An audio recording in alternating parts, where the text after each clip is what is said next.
હું આ સમાજનો નેતા, હું બનાસની બેન, અમે તમારી બેન, તમારું સન્માન કરીએ છીએ. તમે અમારી સૌની બેન છો, પણ તમે જે લોકસભાની અંદર જઈ ગુજરાતની તમામ બહેનોનું, બનાસની તમામ બહેનોનું અને દેશની 70 કરોડ મહિલાઓનું તમે જે અપમાન કર્યું છે નારી વંદના અધિનિયમ અંતર્ગત, આ બનાસની બહેનો ક્યારેય નહીં ભૂલે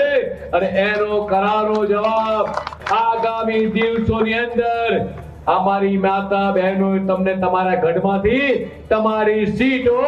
એ તમારા સાડીના પલ્લુમાંથી હાંચકી લીધી છે. આજનો કાર્યક્રમ એ બનાસની જનતાનો કાર્યક્રમ હતો. બનાસનો લોકોત્સવ કહેવું તો પણ કહી શકાય. એટલા માટે કે ઘણા સમયથી બનાસકાંઠાની અંદર સ્થાનિક સ્વરાજ્યની જે સંસ્થાઓ છે, જિલ્લા પંચાયત ખાસ કરીને, જેમાં કોંગ્રેસનું શાસન રહ્યું અને આ વિસ્તારને વિકાસથી વંચિત રાખવામાં આવ્યો. આ વિસ્તારના જનહિત અને જનકલ્યાણના કામોનો અવરોધ ઊભો કરવામાં આવ્યો, જેના કારણે આ ચૂંટણીની અંદર ભારતીય જનતા પાર્ટીના અમારા સૌ સન્માનીય આગેવાનો અને કાર્યકર્તાઓએ સંકલ્પ કર્યો હતો કે આ ચૂંટણીની અંદર દેશના પ્રધાનમંત્રી આદરણીય શ્રી નરેન્દ્રભાઈ મોદી સાહેબે જે તત્કાલીન મુખ્યમંત્રી તરીકે વિકાસની રાજનીતિ શરૂ કરી છે,